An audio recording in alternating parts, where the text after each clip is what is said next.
Es-tu un producteur ou juste un consommateur? As-tu une mentalité de producteur ou une mentalité de consommateur? Salut champion et bienvenue sur pour cette nouvelle vidéo sur African Success University. Je suis Gaël Gameni, ingénieur de formation, mais j'adore également la croissance personnelle, les affaires et l'entrepreneuriat. Sur cette chaîne, je partage avec toi les meilleures stratégies pour développer ton potentiel et t'aider à vivre une vie extraordinaire et épanouie. Je suis convaincu que, afin de construire une Afrique beaucoup plus forte, nous avons besoin d'individus tout aussi forts, à succès et épanouis. Et toi aussi, tu dois en faire partie. Si tu ne l'as pas encore fait, je t'invite à t'abonner à la chaîne et également à cliquer sur la cloche de notification afin de ne manquer aucune de nos prochaines vidéos. Dans la vie, il y a en principe deux catégories de personnes. Ceux avec une mentalité de consommateur et d'autres avec une mentalité de producteur. Dans cette vidéo donc, je partagerai avec toi trois des principales caractéristiques des personnes avec une mentalité de consommateur et ensuite trois autres des principales caractéristiques des personnes avec une mentalité de producteur. Et à la fin de la vidéo, je te dirai à laquelle de ces deux catégories j'ai choisi d'appartenir et à laquelle toi aussi tu devrais appartenir si tu souhaites vivre une vie de succès et épanouie. Alors, trois caractéristiques des personnes avec une mentalité de consommateur. La première, c'est que les personnes avec une mentalité de consommateur aiment consommer et acheter. Ils aiment consommer et acheter. Pense un instant à la plupart des personnes autour de toi. En général, qu'est-ce qui se passe? Quand elles reçoivent de l'argent, quand elles perçoivent leur salaire, par exemple, la plupart du temps, elles cherchent en fait des moyens de dépenser cet argent. Elles vont s'acheter un téléphone, de nouvelles gadgets, et ainsi de suite. Dans la plupart du temps, en fait, elles dépenseront cet argent-là pour des futilités, en fait, des choses futiles, des choses qui n'améliorent en aucun cas la qualité de leur vie.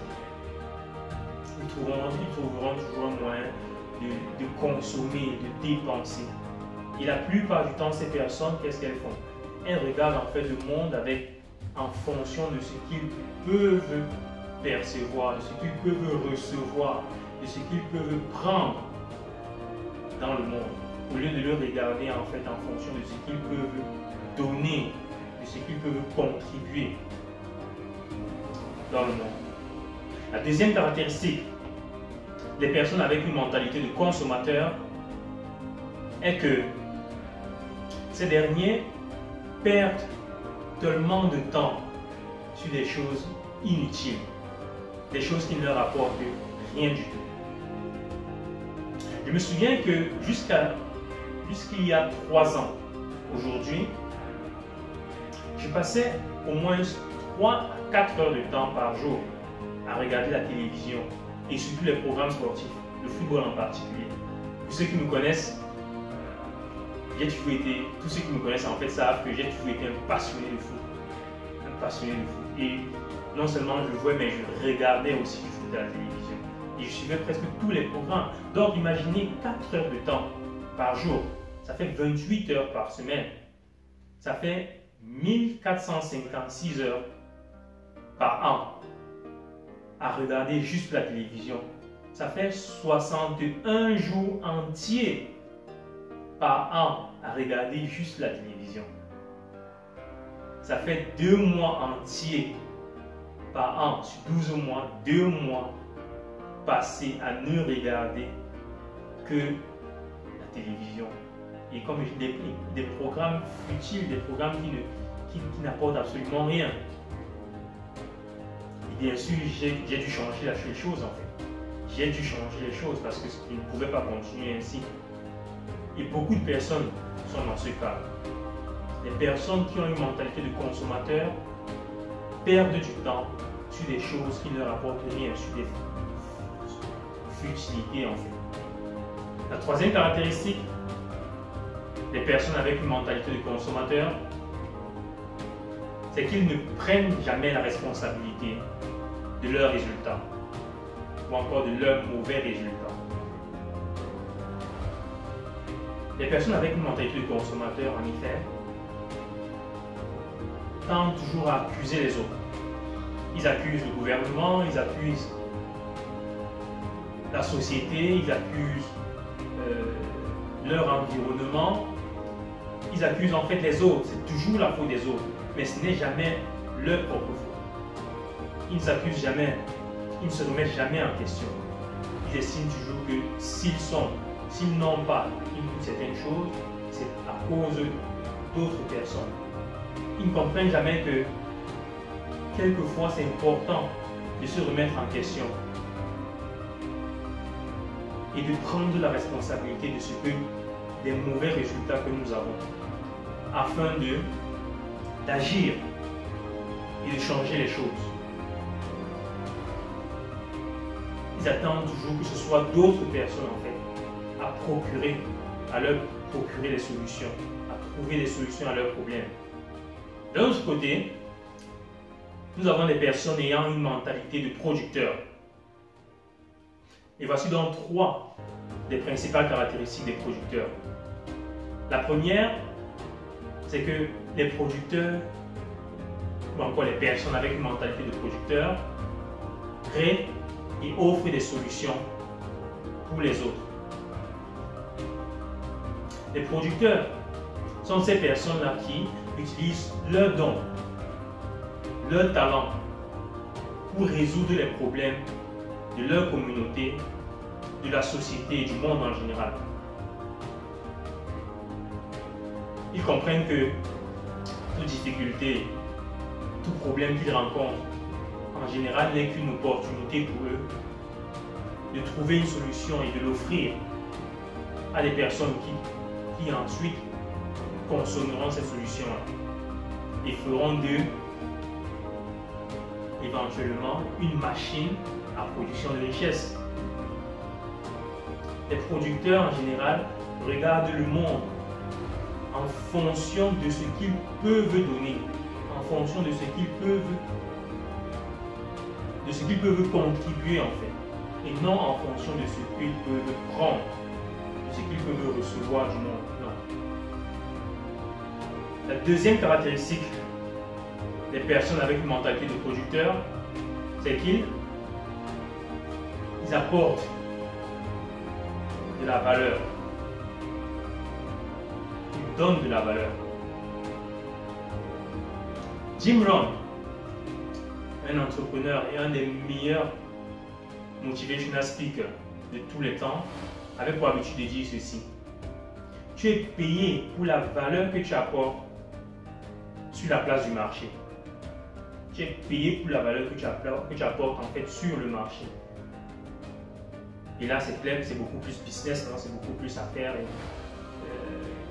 beaucoup plus business en fait. Et donc, les producteurs comprennent cela. Ils ont compris que afin de réussir, ils doivent apporter de la valeur. Et alors, ils trouvent et ils cherchent en fait et trouvent de nouvelles manières pour apporter autant de valeur possible à autant de personnes possibles. À autant de personnes possibles. C'est clair qu'ici, nous ne parlons pas de valeur en tant qu'être humain, parce que c'est clair, en tant qu'être humain, nous avons tous de la valeur. Nous avons de la valeur auprès de nos familles, nous avons de la valeur auprès de nos amis et autres. Mais quand il s'agit en fait de la place du marché, de valeur marchande, tu es payé pour la valeur que tu apportes sur le marché. Et plus tu apportes de la valeur, en fait, plus tu es payé. Plus tu apportes de la valeur à plus de personnes possibles, plus aussi tu auras du succès. Et c'est une chose que les producteurs ont compris. La troisième caractéristique des personnes avec une mentalité de producteur est qu'ils assument toute responsabilité, l'entière responsabilité de leurs résultats, bons ou mauvais. Ils savent que personne d'autre qu'eux n'est responsable de leur vie. Même pas le gouvernement, même pas leurs parents, personne.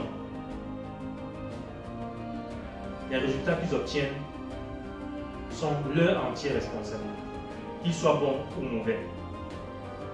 Ils ont besoin d'un emploi et ils en cherchent sans trouver. Alors ils en créent un. Et plus tard, ils en créent pour d'autres personnes aussi. En fait, ils voient leur vie comme une voiture, un avion, un bateau dont ils sont le chauffeur, le capitaine, le pilote. Et ils s'engagent en fait à être le meilleur chauffeur, le meilleur capitaine, le meilleur pilote qu'ils puissent être. Car ils savent que l'arrivée à la destination en fait ne dépend que d'eux. Ça ne dépend que d'eux. Et ils donnent le meilleur pour que cela arrive. Alors, qu'en est-il de toi? Es-tu un consommateur ou un producteur? As-tu une mentalité de consommateur ou une mentalité de producteur? J'ai décidé d'être un producteur. Et j'ai dû changer ma mentalité en fait. Et effectivement, comme je disais tout à l'heure, il y a 3 ans, j'ai décidé de changer ma mentalité. J'ai décidé de changer ma mentalité. J'aimerais que toi aussi tu fasses ce choix-là. Que tu décides de devenir un producteur. Souviens-toi de ceci. Le monde, et l'Afrique en particulier, a besoin de ton don, a besoin de ton talent, a besoin de ces choses-là qui te rendent unique. Alors utilise cela, utilise-les pour offrir des solutions. Utilise-les pour créer et produire quelque chose de valable que d'autres personnes vont consommer et résoudre leurs problèmes. Nous voici arrivés au terme de cette vidéo. Merci d'avoir regardé jusqu'à la fin. J'espère qu'elle t'a plu et qu'elle t'a parlé. Avant que tu ne t'en ailles, par contre, j'aimerais que tu y mettes un like, que tu la commentes et que tu la partages avec autant de personnes possible. Et surtout, si tu ne l'as pas encore fait, abonne-toi à la chaîne afin de ne manquer aucune des prochaines vidéos. Et clique également la cloche de notification. On se voit très bientôt. Bye bye.